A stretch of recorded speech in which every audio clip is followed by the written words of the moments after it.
Hello friends, मैं प्रियंका आर्या आप सबका आपके अपने चैनल लेट्स स्टार्ट स्टडी में बहुत बहुत स्वागत करती हूँ। आज मैं आप सबको सीटेट एग्जाम के लिए जूनियर लेवल की साइंस की क्लास लेके आई हूँ। जैसे कि आप सबको पता है, आपको जो सिलेबस दिया हुआ है, क्योंकि आपको जो भी पढ़ना है सिर्फ सिलेबस से अकॉर्डिंग पढ़ना है। कि किसी भी एग्जाम को क्रैक करने के लिए आपको बहुत इंपॉर्टेंट होता है उसका सिलेबस ज़रूर पता होना चाहिए। इसीलिए मैंने आपको एक वीडियो सिलेबस के बारे में समझाया कि आपको पता होना चाहिए कि सिलेबस में क्या दिया है। क्योंकि सीटेट के एग्जाम का पेपर हमेशा क्या होता है, सिलेबस से ही क्वेश्चन पूछे जाते हैं। और सिलेबस में क्या होता है, आपके एनसीईआरटी बेस्ड पूछे जाते हैं। इसीलिए मैं क्या करती हूँ, आपको हर टॉपिक को समझाने के बाद उसमें एनसीईआरटी में क्या लिखा गया है उसको इमेज लगा के आपको समझाती हूँ। जिससे क्या होगा कि आपने एनसीईआरटी की बुक नहीं भी पढ़ी तो भी आसानी से अपना पेपर सॉल्व कर लेंगे। और कई बच्चों को कमेंट आते हैं कि मैम मैंने तो एनसीईआरटी की बुक पढ़ी थी फिर भी क्वेश्चन नहीं सॉल्व कर पाते, क्योंकि क्या होता है हम पॉइंट नहीं निकाल पाते। हम किसी चीज़ को पढ़ने के बाद क्या होता है, हम उसको समराइजेशन कर लें, उससे जो इम्पोर्टेंट पॉइंट है उनको निकालें। इसके लिए आपको क्या करना होगा कि प्रीवियस ईयर पेपर का एनालिसिस करना होगा कि प्रीवियस ईयर पेपर में किस टॉपिक से किस तरह से क्वेश्चन पूछेगा, कितने डीप पूछेगा, किससे ज़्यादा क्वेश्चन पूछेगा। जब आप ये सारी चीज़ें करेंगे तो आपको आसानी से आ जाएगी। इसीलिए मैं क्या करती हूँ, पहले प्रीवियस ईयर पेपर का एनालिसिस करके फिर आपको टॉपिक पढ़ाते हैं, जिससे आपको पता चले किस टॉपिक से किस तरह से क्वेश्चन पूछे गए हैं। तो आपको पता है सीटेट जूनियर लेवल के साइंस का सिलेबस आपको बोर्ड के द्वारा दिया गया है, जिसमें आपका पहला टॉपिक था भोजन फूड, इसके बारे में आप अध्ययन कर चुके हैं। दूसरा टॉपिक था द्रव की अवस्था, इसको भी मैंने आपको कई पार्ट में पढ़ाया था। तीसरा टॉपिक था दैनिक उपयोगी पदार्थ, इसको भी आप पढ़ चुके हैं। आपको चौथा टॉपिक था सजीव जगत, इसको मैंने आपको कहा था कि 3 पार्ट में पढ़ाएं, क्योंकि मैं जितना सिलेबस आपको पढ़ना उतना ही है, लेकिन उसको क्या करना है, बहुत डीप से पढ़ना है। कि अगर मान लीजिए कभी क्वेश्चन का पेपर का लेवल जो है थोड़ा सा मॉडरेट कर दिया जाए तो भी आप इजीली सॉल्व कर सकें। क्योंकि आपके सिलेबस में जो दिया, अगर आपने उस सबको बहुत अच्छे से पढ़ लिया तो अगर थोड़ा सा मॉडरेट भी करते हैं तो भी आप आसानी से क्वेश्चन सॉल्व कर लेंगे। तो इसके पहले पार्ट में मैंने आपको कोशिका विज्ञान, साइटोलॉजी, सजीवों के लक्षण के बारे में पढ़ाया था। दूसरे पार्ट में मैंने आपको पादप जगत के बारे में समझाया था। और आज के इस पार्ट में हम जंतु जगत के बारे में पढ़ेंगे। लेकिन अब अगर अभी तक आपने इससे पहले की वीडियो नहीं देखे तो हमारे चैनल की प्लेलिस्ट में जाइए, वहाँ से जाके सारे वीडियो देख लीजिए तथा हमारे चैनल को सब्सक्राइब कर लीजिए। जिससे क्या होगा कि हमारे चैनल पे आने वाले सारे वीडियो के आपको रेगुलर पे नोटिफिकेशन मिलते रहेंगे। ओके फ्रेंड, तो चलिए आज का अपना टॉपिक पढ़ते हैं। आज हम पढ़ेंगे सजीव जगत का जो पार्ट 3 है, जंतु जगत के बारे में पढ़ेंगे। तो चलिए हम पढ़ते हैं जंतु जगत होता क्या है, जंतु जगत का वर्गीकरण किसने किया, जंतु जगत के सदस्य कैसे होते हैं, विषम पोषी होते हैं, बहुकोषी होते हैं। जैसे मैंने पादप जगत में आपको पढ़ाया था कि पोषण के आधार पर कुछ क्या होते हैं, स्वपोषी होते हैं, कुछ परपोषी होते हैं। अब जंतु जगत में पढ़ते हैं क्या होता है। तो जंतु जगत के अंतर्गत आने वाले समस्त सदस्य विषम पोषी व बहुकोषी होती हैं। इनके सदस्य कैसे होते हैं, विषम पोषी। विषम पोषी क्या होते हैं, ये मैंने आपको इसके पिछले वीडियो में पढ़ाया था। जैसे क्या होते हैं, परपोषी होते हैं, क्या होता है, अपने भोजन के लिए दूसरों पर निर्भर रहते हैं। और ये क्या होते हैं, बहुकोषी होते हैं। जैसे मैंने बताया यूनिसेलुलर होता है, मल्टी सेलुलर होता है। यूनिसेलुलर क्या होता है, जो एक कोशिका से मिलकर बना होता है। मल्टी सेलुलर जो बहुत सारी कोशिकाओं से मिल। तो जंतु जगत के अंतर्गत जितने भी सदस्य होते हैं वो कैसे होते हैं, बहुकोषीय होते हैं। इसलिए जो इंपॉर्टेंट पॉइंट है मैंने हाईलाइट भी कर देती हूँ ताकि आप आसानी से इसको रिवाइज कर सकें जब नोट्स फॉर्म में पढ़ें। अब आपसे पूछ सकते हैं कि जंतु जगत का वर्गीकरण किसने किया था। तो 1975 में स्टोरर व यूसिंजर ने किया था। किसने, स्टोरर व यूसिंजर ने किया था। किसका, जंतु जगत को इन वर्गों में बांटा था। जब सबसे पहले मैंने आपको बताया था कि आर.एच. व्हिटकर ने पूरे जीव जगत को 5 पार्ट में डिवाइड किया था। कौन कौन से, जैसे कवक, फंजाई, प्लांटी, एनिमलिया, इस तरह से उन्होंने 5 पार्ट में डिवाइड किया था। किसने वो किया था, आर.एच. व्हिटकर ने। उसके बाद फिर मैंने बताया कि पादप जगत का वर्गीकरण अलग हो, जैसे उन्होंने क्या किया था, सिर्फ एक पादप जगत बना दिया। फिर ओसवाल्ड टिप्पो ने क्या किया था, पादप जगत का वर्गीकरण किया।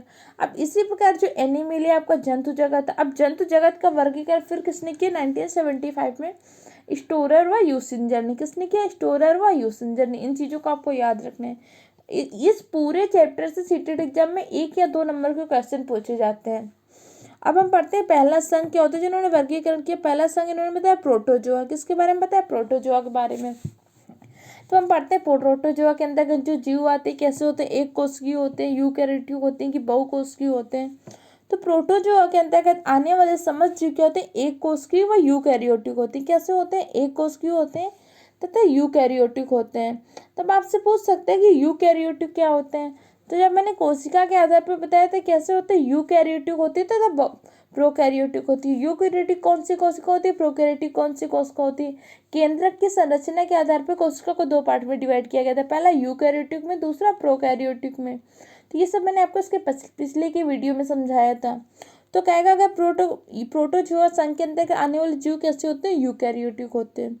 और इस संघ के जीव क्या होते हैं, सूक्ष्म जीव जो होते हैं जल या नमी युक्त स्थानों में पादप व जीवों में परजीवी के रूप में पाए जाते हैं। कैसे पाए जाते हैं, या तो जल में पाए जाएंगे इसमें जो सूक्ष्म जीव होते हैं, या कहते हैं नमी युक्त स्थानों में पाए जाते हैं। तो कैसे, पादप व जीवों परजीवी के रूप में। अब परजीवी क्या होते हैं, जो अपने भोजन के लिए दूसरे पर निर्भर रहते हो, क्या होते हैं, परजीवों के रूप में पाए जाते हैं। और यह कैसे होते हैं, मृतोपजीवी। मृतोपजीवी क्या होते हैं, जो मरे सड़े हुए पदार्थों पे, अपघटनीय पदार्थों पर रहते हो, कैसे होते हैं, मृतोपजीवी पर। तो क्या कहा, प्रोटोजीवा के जीव कैसे होते हैं, या तो परजीवी होते हैं या मृतोपजीवी होते हैं। और इनमें शोषण और उत्सर्जन कैसे होता है, शरीर की सतह के द्वारा। तो इस पॉइंट को याद रखना है कि प्रोटोजोआ संघ के जो जीवों में होता है शोषण और उत्सर्जन कैसे होता है, तो शरीर की सतह के द्वारा होता है। अब चलिए हम अगला संघ पढ़ते हैं, पोरीफेरा। पोरीफेरा के अंतर्गत कैसे होते हैं, निम्न कोटकीय बहुकोशिकीय जीव आते हैं। कैसे आते हैं, इसके अंदर जो आते हैं निम्न कोटकीय बहुकोशिकीय जीव आते हैं। अब बहुकोशिकीय जीव क्या होते हैं, बहुत सारी कोशिकाओं से मिलकर जो बने होते हैं उन्हें क्या कहते हैं, मल्टीसेलुलर कहते हैं। अब कह रहे हैं सामान्यतः जो होता है इस संघ के जीव कैसे होते हैं, जलीय होते हैं। उन्होंने कहा अधिकतर क्या होता है इसमें जो होते हैं जलीय होते हैं, लेकिन कुछ स्थलीय भी होते हैं। और इस संघ के जंतुओं में क्या होता है, पुनरुद्भवन की क्षमता पाई जाती है। तो आपसे पूछ सकते हैं ऐसे कि चार ऑप्शन दे देगा, कहेगा इनमें से किस संघ के जंतु में क्या होता है, पुनरुद्भवन की क्षमता पाई जाती है। तो किसमें पाई जाएगी, आपके इनमें पाई जाएगी। और इनमें जनन कैसा होता है, अगर आपसे कभी पूछते हो तो इनमें कैसा, अलैंगिक जनन होता है। कुछ पॉइंट है जो आपको याद रखने हैं, इसीलिए मैं आपको सिर्फ इंपॉर्टेंट पॉइंट पढ़ा रही हूँ, क्योंकि इस टॉपिक से क्वेश्चन कम पूछे जाते हैं आपके एग्जाम में, लेकिन जो पूछे जाते हैं इसलिए मैं सिर्फ इंपॉर्टेंट पॉइंट पढ़ा रही हूँ। जैसे क्या होता है, अलैंगिक जनन होता है, तथा क्या होता है, पुनरुद्भवन की अपार क्षमता पाई जाती है। और अगला हम संघ पढ़ते हैं, सीलेंट्रेटा। सीलेंट्रेटा को एक और नाम से जानते हैं, क्या जानते हैं, निडेरिया। किस नाम से जानते हैं, निडेरिया या सीलेंट्रेटा। तो आपसे एग्जाम में पूछ सकता है, या तो सीलेंट्रेटा दे सकता है या आपको क्या दे सकता है, निडेरिया। अब इसके अंदर जो जलीय जीव होते हैं, जो प्राय क्या रहते हैं, समुद्र में तथा जलाशयों में भी रहते हैं। क्या होता है, समुद्र के जल में भी रहते हैं, तथा कुछ जीव ऐसे होते हैं जो कहाँ पे, जलाशयों में रहते हैं।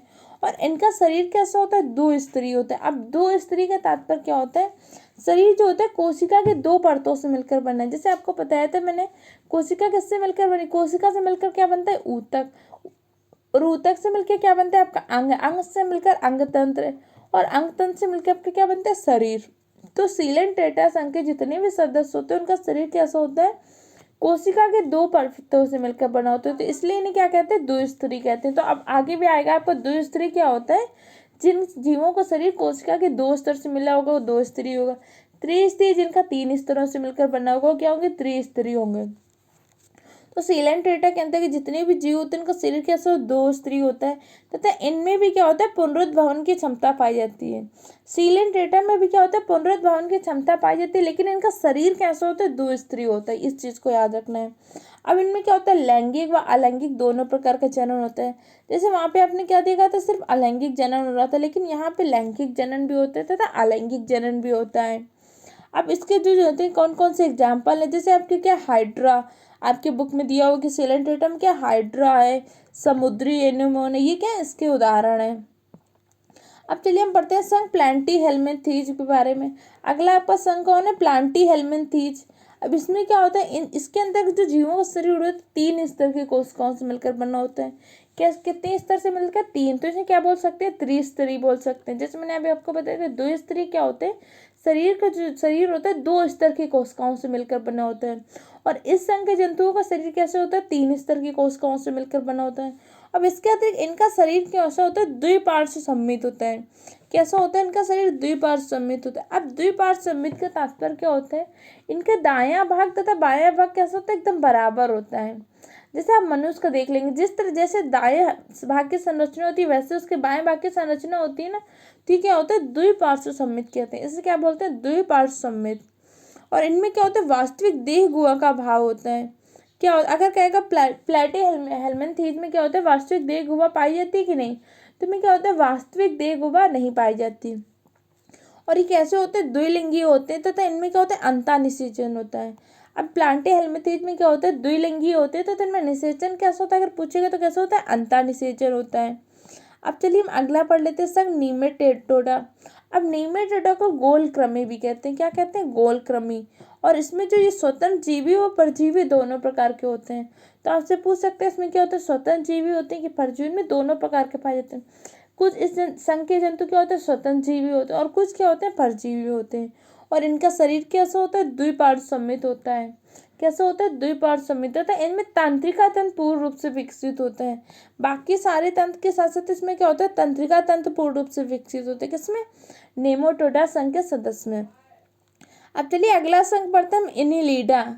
इनिलिडा का पहले आपसे पूछ सकते हैं शाब्दिक अर्थ क्या होता है। तो आपकी एनसीईआरटी के बुक में लिखा है, इनिलिडा का शाब्दिक अर्थ होता है सूक्ष्म वलय क्रमी। क्या लिखा है, सूक्ष्म वलय क्रमी। तो आप कह सकते हैं ना कि इस संघ के जीवों के शरीर में क्या होता है, सूक्ष्म वलय पाए जाते हैं। वलय क्या होता है, एक छल्लेकार संरचना होती है। तो कहेगा किस संघ के जंतुओं में सूक्ष्म वलय पाए जाते हैं, तो किसमें, एनालिडे में। और इनमें क्या होते हैं, वास्तविक देह गुहा पाई जाती है। जैसे अभी आपने पढ़ा उनमें क्या था, वास्तविक देह गुहा का अभाव था, लेकिन इस संघ के जंतुओं में क्या होता है, वास्तविक देह गुहा पाई जाती है। अब इस संघ के जलीय तथा स्थलीय दोनों प्रकार के जीव पाए जाते हैं। एनिलिडा संघ में जो जंतु हैं वो जल में भी निवास करते हैं तथा स्थल में भी निवास करते हैं। कुछ जीव कैसे होंगे, जल में निवास करेंगे, और कुछ कैसे होंगे, स्थल में। लेकिन अगर आपसे कभी पॉइंट पूछते हैं उभयचर की नहीं कहते, उन्हें उभयचर उन जीवों को कहेंगे जो स्थल में भी निवास कर सकते हैं तथा जल में भी निवास कर सकते हैं। उन जीवों को आप क्या बोलेंगे, उभयचर बोलेंगे। देखिए एनालिडा में क्या होता है, कुछ जंतु ऐसे होंगे जो आपके जल में निवास करते हैं, कुछ आपके ऐसे होंगे स्थल में निवास करते हैं। ऐसा नहीं होगा कि दोनों निवास कर रहे हैं, कि जल में भी कर रहे हैं, स्थल में भी कर रहे हैं। अब चलिए हम आगे पढ़ लेते हैं कि अगला संघ आपको कौन सा, आर्थ्रोपोडा। आर्थ्रोपोडा को एक और कहते हैं जंतु जगत का सबसे बड़ा संघ कहते हैं। अगर आपसे कभी पूछते हैं कि जंतु जगत का सबसे बड़ा संघ कौन सा होता है, तो कौन सा होता है, आर्थ्रोपोडा संघ। अब आर्थ्रोपोडा संघ के जंतुओं में क्या होता है, खुला परिसंचरण तंत्र पाया जाता है। कैसा पाया जाता है, खुला परिसंचरण तंत्र। अब जैसे हमारे मनुष्य में क्या होता है, मनुष्य में कैसा होता है, बंद परिसंचरण तंत्र पाया जाता है। हमारा रक्त क्या होता है, वाहिकाओं के द्वारा प्रभावित होता है, जैसे धमनी होती है, सिरा होती है, इसके द्वारा हमारा रक्त प्रभावित होता है ना। अगर आपसे कभी पूछते हैं शुद्ध रक्त किसमें प्रभावित होता है, तो शुद्ध रक्त आप मनुष्य में किसमें प्रभावित होता है, धमनी में। और अशुद्ध रक्त किसमें प्रभावित होता है, सिरा में। लेकिन इसमें क्या होता है, एक अपवाद होती है आपकी, कौन सी, पल्मोनरी धमनी तथा पल्मोनरी सिरा, ये दोनों क्या आती है, अपवाद होती है। पल्मोनरी धमनी में क्या होता है, अशुद्ध रक्त प्रवाहित होता है, जबकि पल्मोनरी सिरा में क्या होता है, शुद्ध रक्त प्रवाहित होता है। इस चीज को याद रखना। इसको आगे के चैप्टर में जब हम रक्त परिसंचरण, पाचन तंत्र, श्वसन तंत्र के बारे में पढ़ेंगे तब पूरा डिटेल से समझेंगे। अब क्या होता है, इनमें खुला परिसंचरण तंत्र पाए जाते हैं। जब खुला परिसंचरण तंत्र पाए जाते हैं तो इनमें क्या होगा, रक्त वाहिकाओं के द्वारा प्रवाहित नहीं होगा। क्या होगा, इनमें रक्त जो होता है वाहिकाओं के द्वारा नहीं प्रवाहित होता है। और इनमें द्विपार्श्व सममित पाई जाती है। इनमें क्या होता है, रक्त देह गुहा में ही बहता रहता है। कैसे, देह गुहा के द्वारा ही प्रवाहित होता है। और इन संघ के जंतुओं के शरीर में काइटिन नामक पदार्थ का द्रव आवरण होता है। तो आपसे पूछ सकते हैं कि आर्थ्रोपोडा संघ के जंतुओं में जो दृढ़ एक आवरण होता है किस पदार्थ का बना होता है, तो किस पदार्थ का बना होता है, काइटिन। काइटिन का एक बहुत ही दृढ़ या कठोर पदार्थ है। अब अगला हम संघ पढ़ लेते हैं मोलस्का के बारे में। तो आपसे ऐसे पूछ सकते हैं कि मोलस्का का तात्पर्य क्या होता है, तो मोलस्का का तात्पर्य क्या होता है, कोमल होता है। क्या होता है, कोमल। और इस संघ के जीवों का शरीर तो कोमल होता है, लेकिन एक कवच जैसी संरचना से ढका रहता है। किससे, कवच जैसी संरचना से ढका रहता है। जैसे आपके एनसीईआरटी के बुक में दिया हुआ है, जैसे क्या होता है, आपका ऑक्टोपस है, घोंगा है, इसके अंदर देखते हैं कि ऑक्टोपस वगैरह कैसे होती है, संरचना इनकी कोमल होती है, लेकिन एक बाहर एक आवरण जो होता है काफी कठोर होता है। और जैसे आपकी बुक में लिखा भी है कि इनमें क्या होता है, द्विपार्श्व सममित पाई जाती है, और इनकी देह गुहा बहुत कम होती है तथा शरीर में थोड़ा विखंडन होता है। अधिकांश मोलस्का जंतुओं में कवच पाए जाते हैं, और इनमें क्या होता है, खुला संवहन तथा उत्सर्जन के लिए गुर्दे पाए जाते हैं। अगर आपसे कभी पूछते हैं कि इनमें क्या होता है, उत्सर्जन के लिए गुर्दे पाए जाते हैं कि नहीं पाए जाते, पाए जाते हैं। और इनके एग्जाम्पल क्या होता है, मोलस्का के संघ के एग्जाम्पल जैसे आपका ऑक्टोपस है, काइटिन है, घोंगा है, यूनियो। तो इसके आपको एग्जाम्पल भी याद रखना है। अगर कभी पूछता है तो आपसे पूछ सकते हैं कि ऑक्टोपस किस संघ में आएगा, तो ऑक्टोपस आपके किस संघ में आएगा, मोलस्का के संघ में। और मोलस्का संघ के जंतु क्या होते हैं, कोमल होते हैं, लेकिन एक कठोर संरचना के कवच पाया जाता है। और इन संघ के जंतुओं में क्या होता है, पूर्ण पाचन तंत्र पाया जाता है। तो आपसे ऐसा पूछ सकता है मोलस्का संघ के जंतुओं में क्या होता है, पूर्ण पाचन तंत्र पाए जाते हैं कि नहीं, तो इस संघ के जंतुओं में क्या होता है, पूर्ण पाचन तंत्र पाया जाता है। और इनमें श्वसन कैसे होता है, क्लोम के द्वारा होता है। इस चीज को याद रखना, इनके श्वसन कैसे होता है, क्लोम के द्वारा होता है। और इनमें गमन नृत्य क्या होते हैं, पेशीपाद पाए जाते हैं। कैसे पाए जाते हैं, पेशीपाद। अब चलिए हम अगले संघ के बारे में पढ़ लेते हैं। अगला संघ कौन सा हमारा, एकाइनोडर्मेटा। कौन सा, एकाइनोडर्मेटा। अब आपके एकाइनोडर्मेटा के बारे में आपके एनसीईआरटी के बुक में दिया हुआ है कि इकाइनोस का तात्पर्य क्या होता है। इकाइनोस का तात्पर्य होता है आपका कांटेदार, तथा डर्मोटोस का तात्पर्य क्या होता है, त्वचा। आपको हमेशा याद रखना है क्योंकि साइंस के क्या होते हैं, टर्म होते हैं, जिसे आपको डर्मो याद आ कहीं मिले, तो डर्मो का शाब्दिक अर्थ क्या होता है, त्वचा से रिलेटेड होता है। ल्यूको का मतलब क्या होता है, सफ़ेद होता है। इस तरह से कुछ वर्ड होते हैं, इनको याद रखना। ऐसे बहुत सारे होते हैं, जैसे किसी भी वर्ड में आपके क्या लग के आ जाए, ओज ओज लग के आ जाता है तो आपको क्या होता है, शर्करा होती है। जैसे सुक्रोज, लैक्टोज, माल्टोज, ये आपकी क्या होती है, शर्करा होती है। अगर कभी एज लग के आ जाए, एज आपको क्या होता है, एंजाइम होता है। क्या होता है, एंजाइम। जैसे लाइपेज होता है, ये आपके क्या एंजाइम है। लैक्टेज, ये आपका क्या एंजाइम है। इस तरह से याद रखने कुछ वर्ड होते हैं। इसी तरह से जैसे डर्मो आ जाएगा, तो डर्मो का तात्पर्य हमेशा एक क्या होता है, त्वचा होती है। अब इस संघ के जंतुओं की त्वचा कैसी होती है, इस संघ के जंतुओं की त्वचा आपकी कांटेदार होती है। किसके, इकाइनोडर्मेटा। इकाइनोडर्मेटा के संघ के जंतुओं की त्वचा कांटेदार होती है। अब देख लेते हैं आपके एनसीईआरटी की बुक में क्या लिखा हुआ है। एनसीईआरटी में लिखा हुआ है कि ग्रीक में इकाइनोस का तात्पर्य क्या होता है, जाहक। तो जाहक या कांटेदार। तो डर्मो का तात्पर्य क्या होता है, त्वचा। क्या होता है, त्वचा, डर्मो का तात्पर्य। अतः इन जंतुओं की त्वचा कांटों से आच्छादित होती है। आच्छादित का मतलब क्या होता है, इनकी ऊपरी सतह पे क्या होते हैं, कांटे पाए जाते हैं। ये मुक्त जीवी समुद्री जंतु होते हैं। कैसे होते हैं, समुद्री जंतु होते हैं। और इनमें देह गुहा युक्त होते हैं। अब इसमें क्या होता है, देह गुहा पाई जाती है। जैसे अभी आपने पढ़ा क्या था कि पिछले में पढ़ा था कि उनमें क्या होता है, देह गुहा का अभाव पाई जाती है, लेकिन इनमें क्या होता है, देह गुहा पाई जाती है। और इनमें विशिष्ट जल संवहन नाल यंत्र द्वारा होता है। इस पॉइंट को आपको याद रखना है। इनमें जो जल संवहन होते हैं तो कैसे होता है, नाल यंत्र के द्वारा होता है, जो इनके चलन में भी सहायक होते हैं। तो इनमें कैल्शियम कार्बोनेट के कंकाल व कांटे पाए जाते हैं। तो आपसे पूछ सकता है कि काइनोडर्मेटा का जो संघ होता है उसमें जो कांटे पाए जाते हैं वो किसके बने होते हैं, तो किसके बने होते हैं, कैल्शियम कार्बोनेट के। अब आपके इसके एग्जाम्पल क्या क्या होते हैं, जैसे आपका स्टार फिश, समुद्री आर्चिन, ये सब क्या एकाइनोडर्मेटा संघ के हैं। तो आपसे पूछ सकते हैं कि स्टार फिश किस संघ की है, या स्टार फिश के ऊपर जो कांटे पाए जाते हैं उस किस पदार्थ के बने होते हैं। तो इस सब चीज़ों को आपको याद रखना है। अब इसके बाद क्या होता है, अगला हम पढ़ लेते हैं कि इस संघ के जंतु क्या होते हैं, मुक्त समुद्र में पाए जाते हैं और इनमें तंत्रिका तंत्र पूर्ण रूप से विकसित नहीं होता है। इस चीज़ को याद रखना है। अब चलिए हम अगला संघ पढ़ते हैं, कार्डेटा। अब कार्डेटा में क्या होता है, इस संघ के जंतु में द्विपार्श्व सममित पाई जाती है। क्या पाई जाती है, द्विपार्श्व सममित व त्रिस्तरीय वास्तविक देह गुहा पाई जाती है। अब आपका त्रिस्तरीय क्या होता है, मैंने अभी आपको बताया था, कोशिका जितने स्तर से मिलकर बनी होती है वही उतने स्तर हो जाते हैं। जैसे 2 स्तर से मिलकर बनी होती है तो आपके क्या होता है, 2 स्तरीय। 3 स्तर से मिलकर बनी होती है तो क्या होता है, 3 स्तरीय। तो कार्डेटा की कोशिका कितने स्तर से मिलकर बनी होगी, तो 3 स्तर से बनी होगी। अब द्विपार्श्व सममित क्या होता है, जब मैंने बताया था कि बायां भाग और दाएं भाग की संरचना लगभग समान होती है। और कार्डेटा में क्या होता है, बंद रक्त परिसंचरण पाए जाते हैं। कैसे पाए जाते हैं, बंद रक्त परिसंचरण। अब बंद रक्त परिसंचरण का तात्पर्य क्या होता है, इनमें जो रक्त प्रवाहित होगा वहिकाओं के द्वारा प्रवाहित होगा। किसके द्वारा, वहिकाओं के द्वारा। जैसे क्या होता है, मनुष्य में कैसा होता है, बंद रक्त परिसंचरण पाया जाता है। और इनके रक्त में क्या होता है, एक वर्णक पाया जाता है। कौन सा, हीमोग्लोबिन। तो आपसे पूछ सकता है कि कार्डेटा संघ के जितने भी जीव होते हैं उनके वर्णक कौन सा पाया जाता है, हीमोग्लोबिन। जैसे मनुष्य क्या होता है, इसके रक्त में क्या होता है, हीमोग्लोबिन पाया जाता है। और हीमोग्लोबिन के कारण क्या होता है, हमारे रक्त का रंग क्या होता है, लाल होता है। लेकिन एक चीज याद रखें, हीमोग्लोबिन क्या करता है, जब ऑक्सीजन से क्रिया करता है, Hb आपका O2 से क्रिया करके क्या बनाते हैं, ऑक्सी हीमोग्लोबिन। क्या बनाते हैं, ऑक्सी हीमोग्लोबिन। और कार्बन डाइऑक्साइड की क्रिया करके बनाते हैं कार्बोक्सी हीमोग्लोबिन। जैसे आप सब देखते हैं कि हमारे जैसे बाहर से वयिकाओं को देखो, जो हमारा क्या होता है, हल्का बैंगनी रंग का रंग दिखाई देता है ना। बाहर से अगर अपनी नस को या वयिकाओं को देखो तो रंग का रंग कैसा, हल्का बैंगनी दिखाई देता है। ऐसा क्यों होता है कि जब ये अंदर जाके O2 से क्रिया करता है तब ये ऑक्सी हीमोग्लोबिन बनाता है। क्या बनाता है, ऑक्सी हीमोग्लोबिन। अगर आपसे कभी हीमोग्लोबिन से क्वेश्चन पूछ सकते हो तो कहेगा हिम क्या होता है, तो हिम आपका क्या एक प्रकार का वर्णक है और ग्लोबिन क्या एक प्रकार की प्रोटीन है। इस चीज को याद रखना है। अब इस प्रकार कार्डेटा संघ के जो जंतु होते हैं कैसे अंडुज तथा जरायुज होते हैं, कैसे अंडुज तथा जरायुज होते हैं। कुछ जंतु आपके क्या होंगे, अंडुज होंगे, और कुछ क्या होंगे, जरायुज होंगे।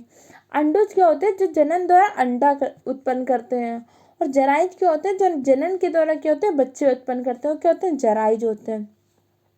अब चलिए हम अगले कुछ वर्ग पढ़ लेते हैं, जैसे आपका मत्स्य वर्ग हो जाएगा, पक्षी वर्ग हो जाएगा, सरीसृप हो जाएगा, स्तनपायी वर्ग। तो कई बार क्या होता है, इन वर्ग से रिलेटेड क्वेश्चन पूछे जा सकते हैं। तो पहला पढ़ते हैं मत्स्य वर्ग। इस वर्ग के पूर्णतः जंतु कैसे होंगे, जलीय जंतु होते हैं, और इनके शरीर के ऊपर कंटक व सल का बना एक बाघ कंकाल पाए जाते हैं। कैसा, कंटक या सल का बना क्या होता है, एक बाघ कंकाल पाए जाते हैं, किसमें, मत्स्य वर्ग के जंतुओं में। और ये श्वसन किसके द्वारा करते हैं, जैसे आपको पता है मछलियां किसके द्वारा, क्लोम, क्लोम या ग्रिल्स के द्वारा श्वसन करते हैं। तो ग्रिल्स को कई बार हिंदी में लिख देता है गलफड़े, तो आपको ये भी याद रखना है। तो श्वसन कैसे करते हैं, क्लोम, ग्रिल्स या गलफड़े के द्वारा करते हैं। और इनमें वायुथली या वाताशय पाए जाते हैं। क्या पाए जाते हैं, वाताशय, वाताशय या वायुथैली पाई जाती है किसमें, मत्स्य वर्ग में। अब पढ़ते हैं मत्स्य वर्ग के बारे में, आपके बुक में क्या दिया हुआ है। उनका ये मछलियां जो समुद्र और मीठे जल दोनों में पाई जाती हैं। जैसे क्या होता है, मछलियां देखते हैं समुद्र में भी पाई जाती हैं, और कुछ क्या होते हैं, नदी तालाब वगैरह में भी पाई जाती है। तो ये मतलब कठोर जल तथा मृदु जल दोनों स्थानों में पाई जाती है। और इनकी त्वचा क्या होती है, सल्क अथवा प्लेटों से ढकी होती है। तो आपसे पूछ सकते हैं मत्स्य वर्ग की त्वचा कैसे, सल्क के द्वारा ढकी होती है। ये अपनी मांसल पूंछ का उपयोग किसके लिए, तैरने के लिए करते हैं। जैसे आपको पता है मछली की क्या होती है, इस तरह से एक पूंछ टाइप की होती है संरचना, और इसका प्रयोग किस लिए करते हैं, तैरने के लिए। तो आपसे पूछ सकते हैं कि मछली अपने पूंछ का प्रयोग किसके लिए करती है, तो तैरने में सहायक होती है मछली की पूंछ। और इनका शरीर कैसे होता है, धारा रेखी होता है, जो जल में विलीन ऑक्सीजन का उपयोग करते हैं। और तथा इनका हृदय द्विकक्षीय होता है। इस चीज को याद रखना, मछलियों का हृदय कैसे होता है, द्विकक्षीय होता है। और मछलियां क्या करती हैं, अंडे देती हैं। क्या देती है, अंडे। इस चीज को याद रखना है। मछलियां कैसी होती है, अंडुज होती है, तथा इनका शरीर कैसा होता है, द्विकक्षीय होता है, हृदय जो होता है। और कुछ मछलियों में कंकाल उपास्थि का बना, जैसे शार्क मछली है आपकी, इनका कंकाल कैसे बना होता है, अस्थि का, और जब उपास्थि का बना होता है। और जबकि बाकी आप मछलियों में जानते हैं कि उपास्थि कैसे बना होता है, अस्थि का कंकाल बना होता है। लेकिन एक आपकी शार्क मछली कंकाल कैसे होता है, आपका उपास्थि का बना होता है। अब चलिए कुछ एग्जाम्पल पढ़ लेते हैं। जैसे आपका क्या है, ये सारी मछलियों के आपके एनसीईआरटी बुक में एग्जाम्पल दिए गए हैं। लॉयन फिश है, मैड्रिन फिश है, एंगलर फिश है आपकी, तारपीडो है, स्टिंगरे, इसे दंश रे भी कहते हैं। तो इस तरह से आपसे पूछ सकता है एग्जाम्पल कि तारपीडो किसमें आती है। तारपीडो को एक बार विद्युत मछली भी कहते हैं। क्या बोलते हैं, विद्युत मछली भी कहते हैं। अब चलिए हम अगला वर्ग पढ़ लेते हैं। महावर्ग आपका जो होता है टेट्रापोडा। अब इसे महावर्ग क्यों कहते हैं, क्योंकि इस वर्ग के अंदर क्या होता है, उभयचर, सरीसृप, पक्षी वर्ग तथा स्तनपायी, ये सारे वर्ग का सम्मिलित समूह को क्या बोलते हैं, महावर्ग टेट्रापोडा। तो आपसे पूछ सकते हैं सारे वर्ग के सम्मिलित समूह को क्या बोलते हैं, तो आप क्या बोलते हैं, टेट्रापोडा। अब इसके अंतर्गत कौन कौन से वर्ग आते हैं, जैसे आपका पहला क्या होता है, उभयचर, सरीसृप, पक्षी वर्ग व स्तनपायी वर्ग आ जाते हैं। तो अब आपको पता है जो उभयचर क्या होते हैं, जो जल व थल दोनों जगह निवास कर सकते हैं। सरीसृप के अंतर्गत मुक्तः सरकने वाले जीव आते हैं। पक्षी वर्ग में पक्षियों आते हैं, और स्तनपायी वर्ग में क्या होता है, जो स्तन धारण करते हैं वो आते हैं स्तनपायी वर्ग में। जैसे क्या होता है, मनुष्य होता है। तो चलिए हम पहले पढ़ते हैं उभयचर वर्ग के बारे में। तो पहले भी आपको पता है उभयचर क्या होते हैं, वे जंतु जो जल व थल दोनों में निवास करते हैं, तो उन्हें क्या बोलते हैं, उभयचर वर्ग के प्राणी बोलते हैं। जैसे मेंढक वगैरह, ये आपकी क्या होता है, जल में भी निवास करते हैं तथा थल में भी निवास करते हैं। अब इनमें अस्थियों को बना अंतःकंकाल पाए जाते हैं। तो आपसे पूछ सकते हैं कि उभयचर वर्ग में क्या होता है, अंतःकंकाल किसका बना होता है, अस्थियों का बना होता है कि उपास्थियों का। तब क्या होता है, बच्चों को कंफ्यूजन होता है, इसलिए याद रखना इनमें क्या होता है, अस्थियों को बना अंतःकंकाल पाया जाता है। अब इनमें श्वसन क्या होता है, जैसे क्लोम, फेफड़ा या त्वचा के द्वारा होता है। जैसे मनुष्य में क्या होता है, श्वसन कैसे होता है, फेफड़ा के द्वारा। और आपकी मछली में कैसे होता है, क्लोम के द्वारा।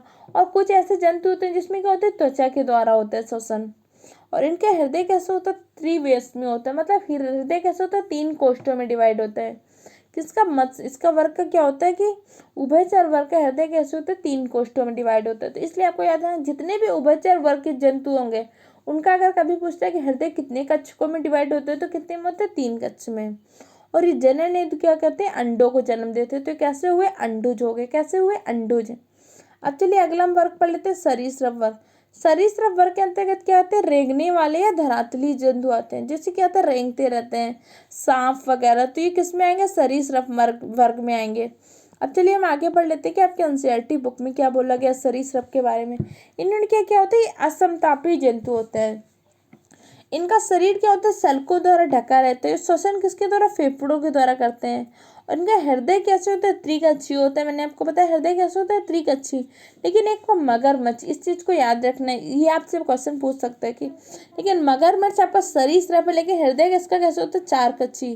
जैसे मनुष्य का आपका हृदय कैसे होता है, चार कच्छी। उसी प्रकार मगरमच्छ आपका सरीसृप के अंतर्गत आता है, लेकिन इसका हृदय चार कच्छी होता है। और इसमें वृक्क भी पाया जाता है।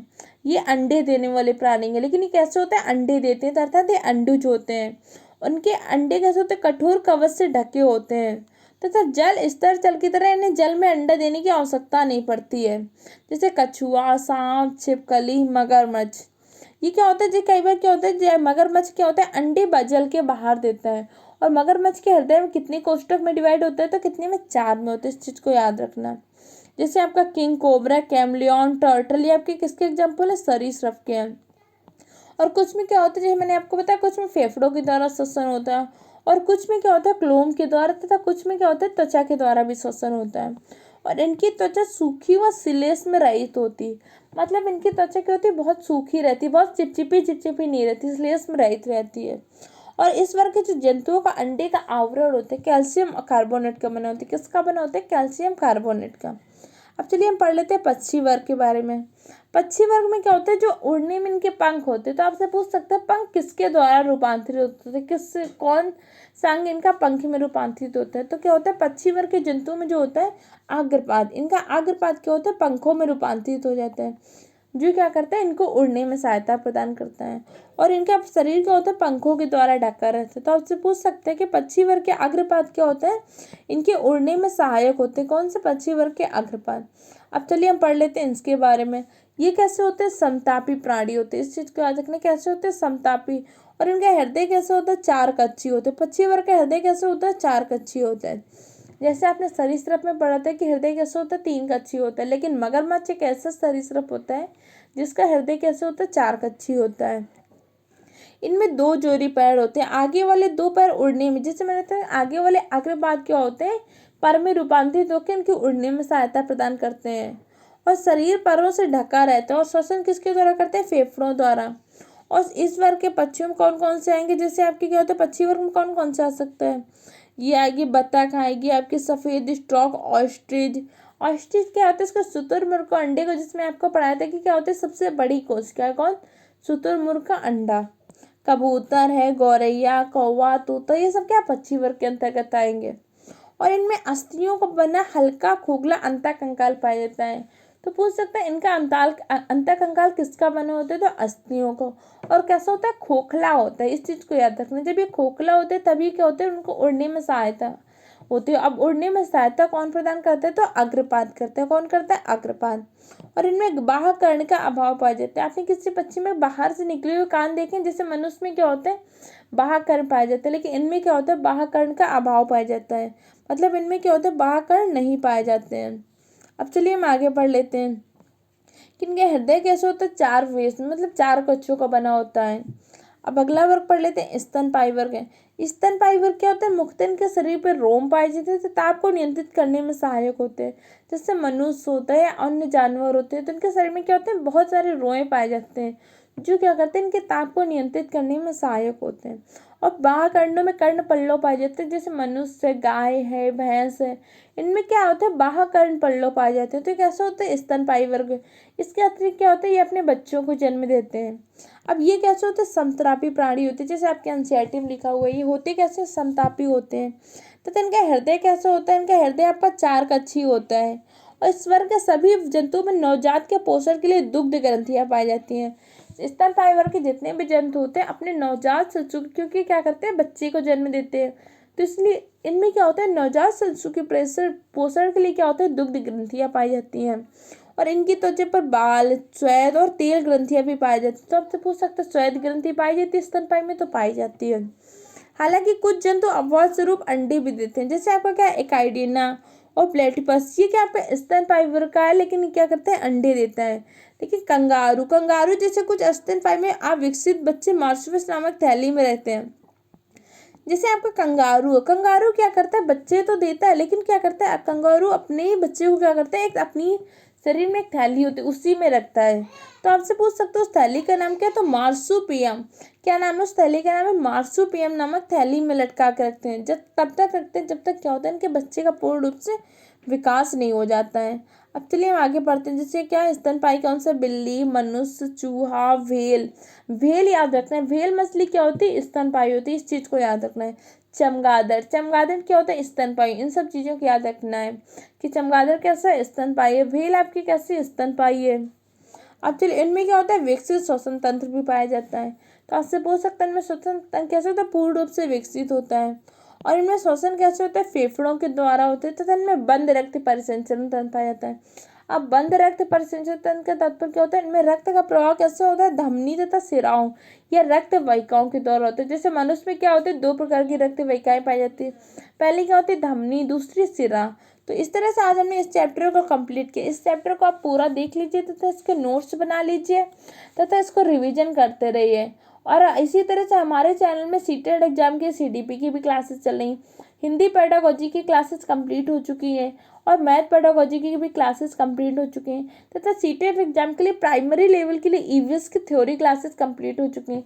अब ईवीएस की पेडागोजी की क्लासेस स्टार्ट होने जा रही तथा हिंदी ग्रामर की भी क्लासेस स्टार्ट होने जा रही। तो आप इन सारी क्लासों को देखते रहिए तथा बहुत जल्द हम इंग्लिश पेडागोजी व इंग्लिश ग्रामर की भी क्लासेस स्टार्ट करेंगे। और अगर ये वीडियो आपको हेल्पफुल लगे तो हमारे चैनल को सब्सक्राइब करें तथा वीडियो को लाइक करें और अपने दूसरे फ्रेंड के साथ भी शेयर करें। Okay friend, thank you for the watching the video.